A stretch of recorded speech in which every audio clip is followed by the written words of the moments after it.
Bon, je parle pas. Non, le chrono, monsieur. waaw Il faut plus de minutes. Le chrono, waaw noppi leen ngir mu wax non non c'est bon le chrono est arrêté. Non, on remet le chrono à 3 minutes. non non non non non Non, j'ai pas parlé. mais 6 secondes dinaa la yokkal 6 secondes c'est pas problème s'il vous plaît chers collègues bàyyi leen ko mu yeggali.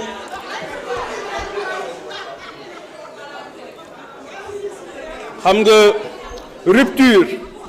rupture buñ koy wax Afrique bokk na ci li ñu gën a sonal mooy amuñu sax capacité dégloonte fonk doomu aadama moo ngi tàmbalee ci buy wax nga déglu ko man kii fii ku fiy wax du ma yëngatu damay déglu ku fiy wax du ma wax donc li ma bëggoon wax mooy tey boo jëlee la santé ñoo ngi ci seen 10e plan d'action ànd gësëm démb maa ngi woon hôpital Grand Yoff am malade boo xamante ni dama fa demoon pour intervenir 10e plan d'action mais monsieur le président on ne peut pas parler dans ces conditions mais je ne peux pas parler dans ces conditions monsieur le président.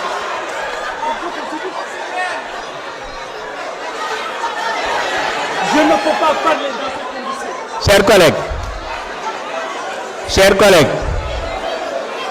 Chers collègues On remonte le chrono. Chers collègues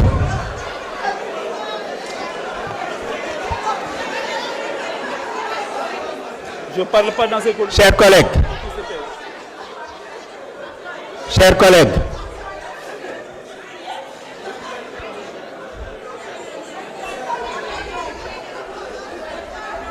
chers collègues Il faut qu'ils se taisent.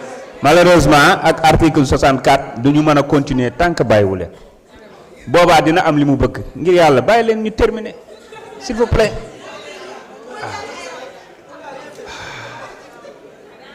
Il en a le droit tant qu'il y a du bruit dañu obligé arrêter ba ngeen pare ñu commencé waat même bu ñuy dem ba minuit bàyyi leen ko mu terminer.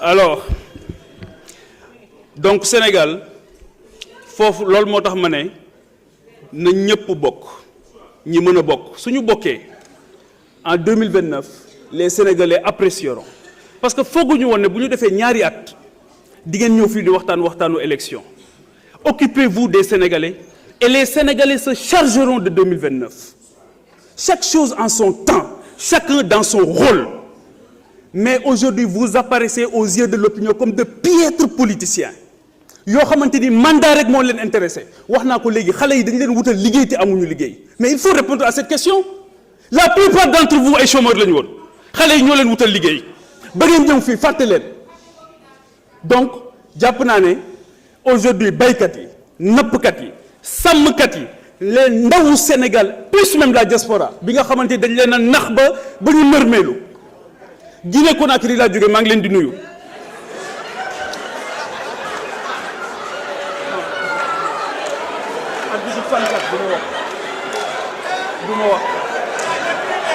du ma wax président du ma wax lu ma wax ci di man suñuy wax damay ci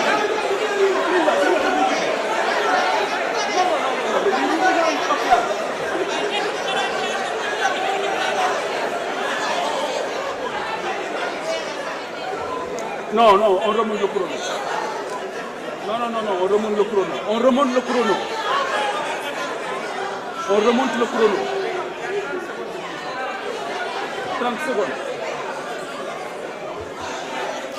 Alors li ma bëgg a wax mooy bu ñu fàtte mukk te dama koy dénk sama morom di ko dénk honorable député yëpp bu ñu fàtte mukk ne li ñu fi indi mooy askan wi te mënuñu fee nekk wax ba wàcc te bàyyiwuñu leen xel ay jëmm indiwuñu fi un député n'a pas un mandat impératif le mandat impératif c'est le deuil de la représentation nationale dafa am ñu fi indi te Cheikh Mouhamadou Fadilou Mbacké moo doon wax ne radiyallahu taala anhu daf doon wax ne kilifa bu nekk war ngaa ëppale sa bopp sa njaboot saa bu ñu amee soxla seen xel jël la te sénégalais yi ñoo leen di fay ñoom ñoo leen fi indi ñoo leen jox carburant ñoo leen di jox essence ñoom waxuñu leen ne bu ngeen fi ñëwee nekk leen fi di samba mbayaan ñi nga xamante ni jàpp ngeen ne ñoo leen fi indi soyez redevable à ce vaillant peuple du Sénégal sama xarit bi léegi sama wóllëre dafa wax ne dafa wax barki borom Touba man it maa ngi koy wax ne ko barki borom Touba Sénégal ay sonn nañ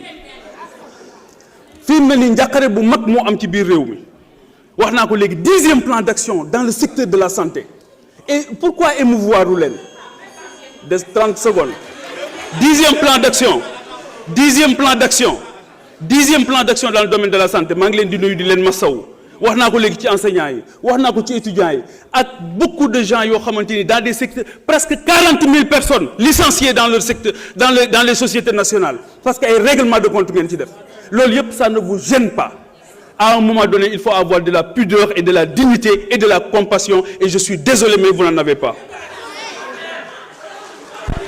Merci beaucoup. Anta Babacar Ngom, vous avez la parole. Amadou Diallo, numéro 2, se prépare.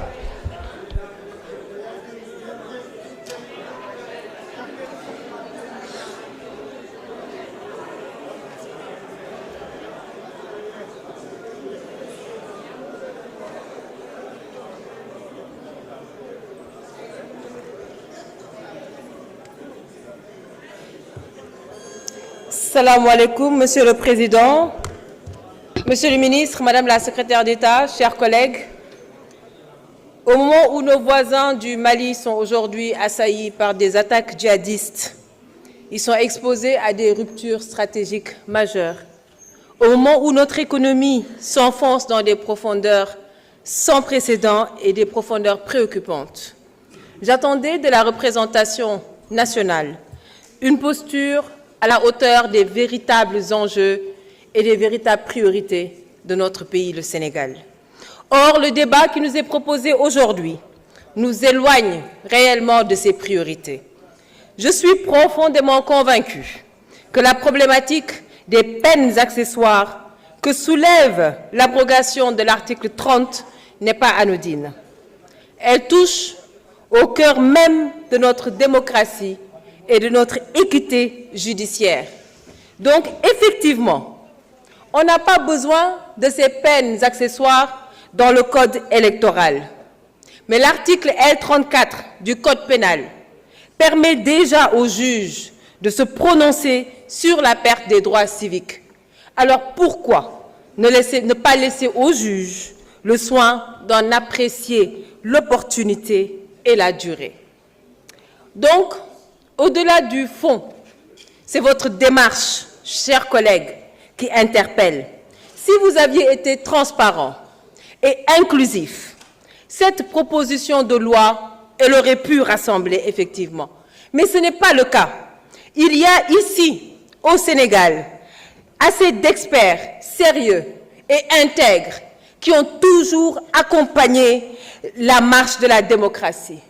Mais malheureusement, ce qui caractérise votre démarche, c'est toujours le passage en force et l'unilatéralisme.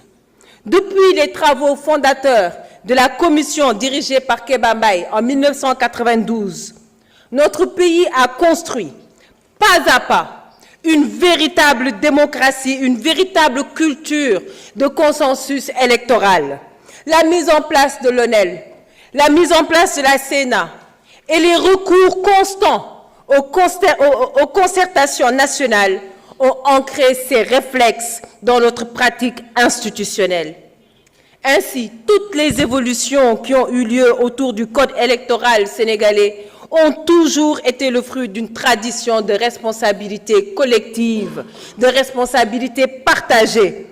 Alors, chers collègues, la démocratie, au-delà de la loi de la majorité, est surtout une affaire d'élégance institutionnelle. C'est une affaire de gentleman, c'est une affaire de gentlewoman. Pourquoi et comment vous justifiez cette précipitation? Pourquoi faire recours à une procédure d'urgence? Mes chers collègues, vous êtes incohérents, vous êtes suspects, vous êtes louches, mais surtout vous devenez dangereux pour la République. Ce n'est pas aujourd'hui ce que les Sénégalais attendent de vous. Et pire, vous ne vous assumez même pas. Vous nous dites, assumez enfin votre rôle de tailleur de la République. Car tout le monde le sait, au-delà des arguties de circonstances, que votre leader a été condamné à une peine de 6 mois avec sursis confirmé jusqu'au rabat d'arrêt devant la Cour suprême. Ayez au moins le courage de dire les choses et de les assumer. Cette loi à portée personnelle, elle est taillée sur mesure. Caaye bii ngeen di ñaw ñëpp xam nañ ne Ousmane Sonko képp la jot. Alors, essayez au moins de dire la vérité aux Sénégalais. Chacun sait, nous savons, que votre générosité n'a jamais été d'ouvrir le jeu démocratique à vos adversaires. Jamais. Vous n'êtes pas aussi gentil, vous n'êtes pas aussi généreux. Et on le sait, il faut être courageux et assumer votre ambition et dire la vérité aux Sénégalais. Mais en lieu et place, vous avez choisi quoi? Vous avez choisi les détours, vous avez choisi l'ambiguïté, vous avez choisi les calculs et vous avez choisi, malheureusement, ces pratiques politiques politiciennes que nous espérions avoir déjà dépassées depuis longtemps. Ce qui est par contre inadmissible et inacceptable, c'est la rétroactivité que vous proposez dans votre proposition de loi. Jamais. C'est elle qui vous dévoile. C'est elle qui aujourd'hui vous confond. Faites passer votre proposition de loi au forceps, parce que nous savons qu'elle va passer. Mais nous également, de l'opposition, nous ferons tout ce que nous devons faire pour protéger cette République et comme nous l'avons toujours fait, et nous savons comment le faire. Alors c'est précisément encore une fois, chers collègues et même chers peuples sénégalais, pour toutes ces raisons et pour tous ces comportements que j'en appelle encore une fois au président de la République du Sénégal. Il est grand temps, dès que les conditions seront réunies, Monsieur le Président de la République, de dissoudre cette 15e législature de l'Assemblée nationale sénégalaise. Il est temps que le Président de la République prenne ses responsabilités, parce que le Sénégal, notre Sénégal, a besoin d'une Assemblée qui a la hauteur des défis de notre peuple. Une Assemblée nationale.